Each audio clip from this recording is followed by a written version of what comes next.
Welcome to the Power Lunch Podcast, your midday dose of boldness, brilliance, and a little bit of badassery. I'm Amy Sousa, here with my powerhouse co-hosts, Tracie Munce and Lisa Carmichael, and we're coming in hot to shake things up. Each week, we dish out bite-sized, high-impact conversations on business, health, purpose, wealth, and the wild, beautiful chaos in between. Whether you're building your dream, rebooting your story, or just catching your breath, this is your space to get grounded, inspired, and reignited. This isn't just another podcast, it's your power move. Let's go.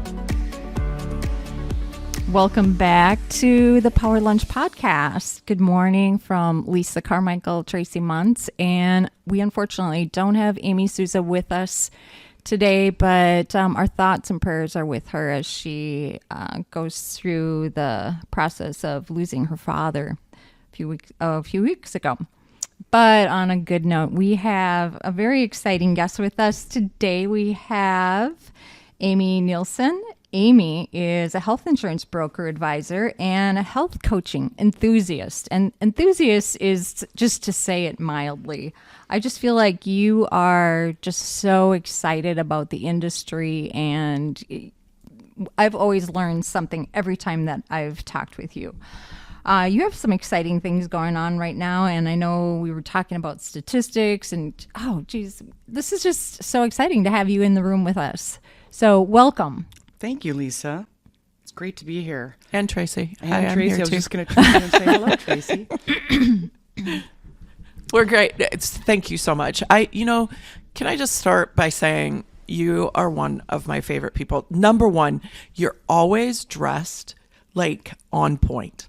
I really love your style. Thank you. I aspire to be more in style like you. And look, we're kind of dressed the same. I'm like, Say, I got some like that tan jacket going a on. lot. Thank you. It would go great with this. And you have been such a great resource for me in the healthcare space as I'm navigating turning older and watching my my health insurance go up every single year. You were able to help me create a plan that works for me. And while I was overseas, which can be really scary when you're traveling, you picked up the phone when I was scared, and you walked me towards the ledge and told me what to do. And I will forever be grateful, because that's not something I would get by calling, the big companies. So your personal attention to your clients is very admirable, and somebody that comes from the hospitality industry, I really, really appreciate it. So Thank you, Tracie. thank you. I talked to you off the edge. You talked to me. Well, there was an edge, and I didn't go over. You talked to me right to it the all edge. It all worked out. Worked I'm so out. glad. Thank you. Well, you are a resource. You've been a valuable resource to everyone that you've met at the glass ceiling happy hours and the power luncheons. I've had many people say, what was the name of that gal, that insurance person? Oh, great. Great. You're doing it. You're doing the right thing. Great. I just hope to get people to start thinking about what they're purchasing, to serve them. So anytime you're buying an expensive product like healthcare, is that the product that you really want? Have you read the contract details? Do the treatments and remedies and the doctors and networks all meet your needs? That's really important for people to not go into health plans blindly, because when things do go wrong, there's not necessarily an advisor and agent to call. You're calling the number on your card or that carrier, and sometimes you're not getting the same answer. And how do you know what is the right answer? And so part of what I like to do is really educate people. And sometimes I give them too much information. But in the end, I want them to have as much information as available so that they can make a qualified because what's more important than your health? Your body carries you everywhere you go. You want to make sure that your health care experience lifts you up and doesn't turn you into a chronic managed patient. Your experience should lift you up and bring you forward. And so keep that in mind anytime you go to a doctor visit, how is this bringing me into a better place? That'd be really great. We're going to go deep dive, because what I love about you is you offer me a different perspective on how to take care of myself.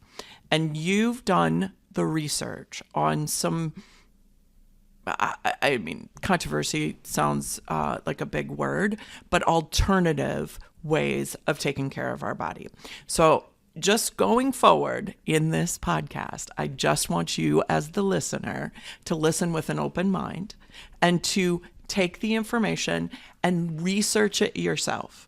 If it intrigues you, research it. If it isn't for you, no problem. Just continue listening and maybe you'll grab something.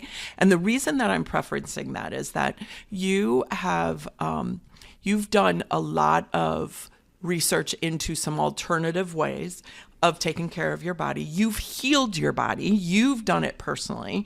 So you know firsthand what these different modalities can do. It is not for everybody, or it is, and not everybody will grab onto it. Mm-hmm. So I just saying it, blanket, take it for what it is, and then go and research it yourself. Absolutely. So saying that, tell us what you're doing besides the healthcare, which you're a great resource for that to look at. You know, you want your experience to be, and then you can help navigate that, because you can do both. You can do traditional, go to, you know, the big box companies, and you can also do the, it's more boutique-y, right? Tell me a little bit about what I'm on, which is more of a, I pay out of pocket. Or we don't have to talk about it. No. I'd like to draw some clarity. So traditional insurance absolutely has its place. It is ideal for people who take expensive medicines. They have expensive chronic conditions. That is a good fit. The reason? Because it's an insurance contract. The carrier is contracted to offer these medicines or procedures that this person needs, and that's why they bought that insurance contract. Now, on the other hand, you have people that go to the doctor once in a while. Men are very typical to never go until something really bad happens. And so for those people, there should be another option, and that's pay as you go. Basically, there is no contract. You're not contractually obligated to accept a procedure or an experience because you haven't signed anything. You're a cash payer. And I'll give you one example that I heard yesterday in our group. And our group is a group of self-pay, and we're aiming to help people understand better the medical bills that they're receiving. And so if you go into a doctor's office and you present a insurance card, they are not allowed to tell you what the cash pay is. They have to honor that card first. So what I like to tell people is, hey, go into the doctor's office, don't show them a card, wait till you get to the track card, because once you show them your cards, like in poker, right? Now they got you. They have to obligate that agreement that you signed with the carrier to treat you the way you've agreed. So there's nothing wrong with any of that. Now, on the other hand, people don't want to be contractually obligated to a network or a doctor or a system. And so you become a cash payer. And so through that method, providers really like this because you pay them directly. They don't wait a long time for their accounts receivable. Yeah, they don't. Yes. So for example, I have a woman who injured her shoulder, and she's in her 60s. She hasn't reached 65 yet.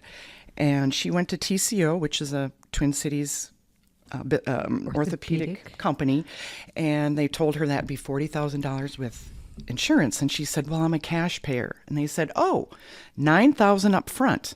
And guess what? She got right up in line to get that procedure done because they had their money in advance, and she had they also provided an NICE machine. I'm sorry, I don't know what that is, but she claims she wore it for 10 days straight and it accelerated her healing. So the idea that when you're a cash payer or you're in a community of other like-minded people, we share medical expenses, but then we're also paying the reference-based pricing. What is that? That's the Medicare allowed amount plus 150% because somebody somewhere has to know what something costs. Right.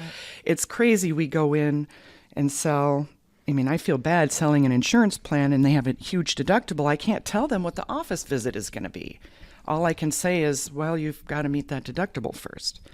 Now, on the other hand, cash pay plans where you can pair up an ACA plan. What does that mean? ACA just means that you have access to an annual visit, you have discount for drugs, and access to that preventative. And so you can pair that with a major health event membership plan and really put together your own strategy that meets your lifestyle. And by the way, Tracie, you already know this, but health share plans work worldwide because you are a cash payer. And then you just save your receipt and you'll either get reimbursed, however that works out. And it works a lot like car insurance. Everyone knows how car insurance works. Imagine your car and your body are the same thing. Your body gets in a wreck, whatever that might be, and it exceeds your out-of-pocket amount, let's say $1,500 or $2,500. You pay that, and then you get the bills, and the share community you're a part of helps you pay those bills. Again, you are always the person paying the bills. Okay? So it keeps you in the driver's seat, which is really important. I agree with that. Just to clarify for myself, I was facing at the beginning of the year over $800 in premiums a month. Wow. Ouch. And you're not even 60 yet. I'm pretty darn close. Well, and I don't go to the doctor. Right. But I was under a group through my business. Yeah. And now I pay less than $300, and out of pocket I've probably paid $600 because of just incidentals, right? Exactly.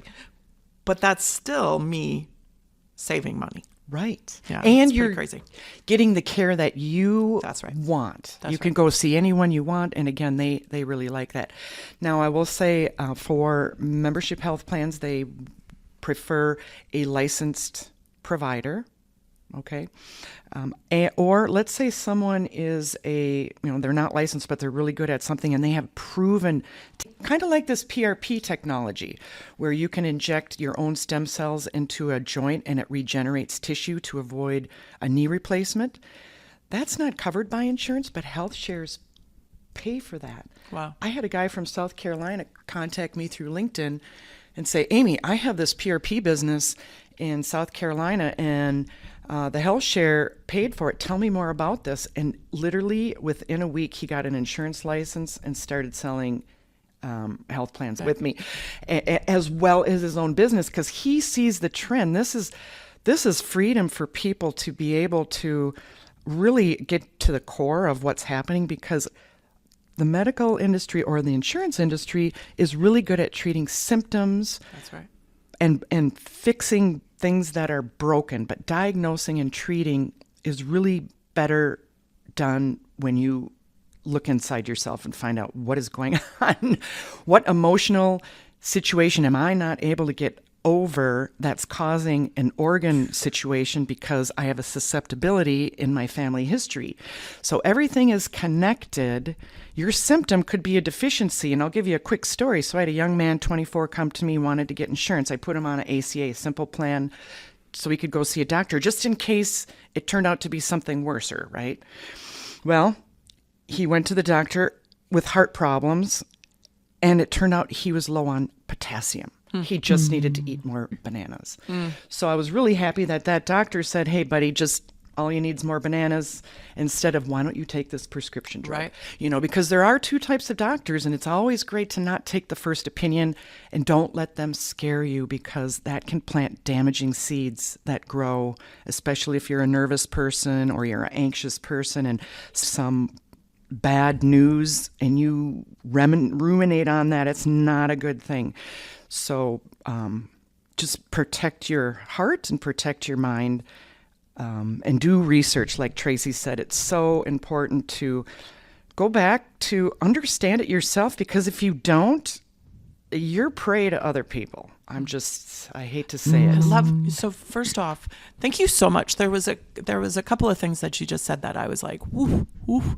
The biggest thing is I was just having this conversation with an employee man that there are problem solvers out there, and they're the people that just fix the problem. Here's a problem, I'll fix it. And it's usually a Band-Aid, right? And in business, we do that a lot. We're like, oh, problem, fix it. Problem, fix it. But to be a solution finder is so much more effective in our businesses and also obviously in our health. But finding the source of the problem, the original problem, the source, and fixing that, being the solution finder versus just a Band-Aid, which has really become kind of the trend in our healthcare. Fix the symptom, not the cause, not the root. And then the other thing that you said, which I absolutely subscribe to, and also I'm gentle with it because it's not always what people think, that a lot of times, majority of the times, the illnesses that we're experiencing come from an emotional stuckness, from something that needs, like, again, going back to the root of when this happened. I think of my mom dying of lung cancer, and I can see almost like my dad passing away and her just stuffing those feelings, just continuing to, like, and when we compound emotion and also compound not fixing the problem when it's actually a baby monster and waiting until it's this great big monster, then the problem looks different than what it did in the beginning. That's interesting. I just want to make one comment. Lungs is usually a relationship issue because it's a pair organ, just like kidneys. So it doesn't surprise me that if she lost her husband, now she has a lung issue because of a pair relationship situation. So much to learn about cancer. Just so much. I love that you, Amy. Well, yes. I love that you have that proactive approach versus a reactive approach when it comes to insurance. I'm sitting at the edge of my seat. I always sit at the edge of my seat with you, Amy. We have a couple more minutes. What would you love our audience to hear right now? What do you want them to hear from Amy? Really take a close look at the product that you're purchasing, because health insurance, health plan is one of your biggest expenses. Some people go without it, which is also fine. They also need navigation on how to mitigate those expenses should they unforeseen show up. Do your research. Really understand what is going on in your own body, because think of it this way. If there are any moms out there, when you call the doctor, let's say you do the virtual primary care, which is great, comes with all health share plans, and you're sitting there with your child, and they'll say, "Mom, what do you think it is?" And the mom will say, "You know what? I know it's a case of strep throat." Okay, well, let's go with that. So children, and you know yourself better than the doctors do. It's a and believe me, I used to think this way too. I mean, I was raised. It's true. I so agree with you. My mom always said, "Oh, you got to have insurance," and they're the experts. And I thought, really, they know more about my body than I do, and I walk around in it all the time. And so when you start to change that perspective, then you're like, okay, I have a pain in here, and you can do your research. By now, there's another website called Earth Clinic. It's like the biggest database of ground level people saying, this is what I did to heal this thing. Because if everybody healed the same way, we'd all get sick the same way. And it just doesn't happen that way, based on what Tracie was saying about everything has an emotional connection, and it certainly does, and it's tied to all of your organs. You know, what's interesting, when you were just talking, I was thinking about how when the last time I went to the doctor, and he's been my doctor for 10 years, maybe 15. And, but I see him, if I see him once a year, it's kind of, that would be a lot. And I hadn't seen Dr. Kelly probably in 3 years. I walked in, he was like, "Hey, I haven't seen you in a while. What's up?" he gave me, like, he did give me a little bit more time, but I mean, realistically, they give us about 15 minutes. And If we're even, supposed to right. give them, like, they're supposed to know everything that's happened in the last 3 years and diagnose what's going on. That it's unrealistic that that's going to happen. Correct. So having those resources of the website you just mentioned and someone like you that can give us some, okay, let's really get to the root of what's going on, and then going down. Now, we only have a couple of minutes, but you do some healthcare that is more in the alternative health space, and I want to give you an opportunity to talk about it because it's fascinating. I don't have a lot of information on it, but please share what you're doing right now. So creationchemistry.com is a website where you can learn how to make the water purifier chlorine dioxide solution. It was also coined by NASA in the 80s as the universal antidote.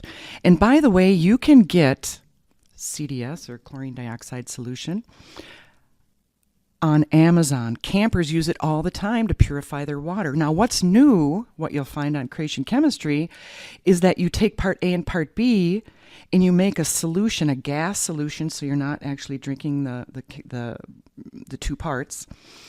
And there are a multitude of protocols. It's because basically it's liquid oxygen. You're adding more oxygen into your body. It can even bypass breathing. There was a woman that was having a heart attack or a stroke, and her daughter injected this solution into her rectum and saved her life because the oxygen in it was able to sustain the organs. Wow. And so if you do any research on chlorine dioxide, you'll find out, or sodium chlorite, which is the salt name, it's used in every industry. Tracie, you use it in your restaurants. It cleans the counter surfaces. But guess what? If it's a water purifier, what are we made of? Water. And in plasma water, we're charged water. And so when you've got magnesium, potassium, you're drinking electrolytes, and then you're also adding more oxygen, you are going to get rid of things like heavy metals and toxins like nobody's business, because your body this is going to do it. You have to continue to give your body the thing, because it's always been doing it. It wants to keep you alive more than you want to stay alive. Right. And so you give it more oxygen. It's like, okay, now you've just amped up my superpowers. Yeah. And I can get rid of metals. And I've had a piece of metal come out of my arm, which was crazy. And I saved it because most people don't believe me. But most of us are chipped. We've become nodes. And that's a whole nother rabbit hole. That would be a super fun. I love a super fun conversation for the next podcast. Yeah. But anyway, so Creation Chemistry is showing people how to use nature to complement what your body's already trying to do for you. Wow. Oh, is that similar to hydrogen water? That's another modality. It works on a different level. Okay. So again, chlorine dioxide is intercellular, so it carries oxygen. And anytime it comes by a terrain that is positively charged, that's like radiation or acidity, it drops oxygen because nothing can get used to being combusted. That's why it's so effective against parasites. And the longer term use, and I've been using it for over 4 years, and it's completely changed my body in great ways. I love that. Yeah. You're beautiful. Easy to do. Thank you. Awesome. I would love to have this conversation, like go into your deep dives a little bit about alternative medicines and alternative modalities, because again, as I stated in the beginning, I think that it can be, it can sound different, but if there's a different way of healing our body, and as I'm somebody that has the desire and the obsession of living to be 120 and above, I think that having all our resources in front of us, then it's a smorgasbord. We get to choose. So. You nailed it, and I'll close with this. It takes a very motivated person to commit to change. And usually they do it when it's almost too late. Mm-hmm. And so starting now when it's easy is the time to do it, because there's nothing more important than your body, because again, where are you going to go without it? That's right. That's so amazing. Good. And commitment is so true. And if you are if you don't know Amy, get to know Amy. Amy, what's your website? Lifestyle-advisors, so lifestyle-advisors.com. Get to know Amy. She's empowering others in their health, for their family, and for their legacies. Thanks. Thank you. So good. Thank you so much for joining us for today's episode. If something we shared sparked a new idea, gave you a fresh perspective, or simply made you feel seen, we'd love for you to pass it on. Share this episode with a friend, a colleague, or a fellow powerhouse woman who's walking her own journey. And if you haven't yet, don't forget to subscribe so you'll never miss an episode. Until next time, keep showing up, keep rising, and remember, there's no ceiling you can't break through.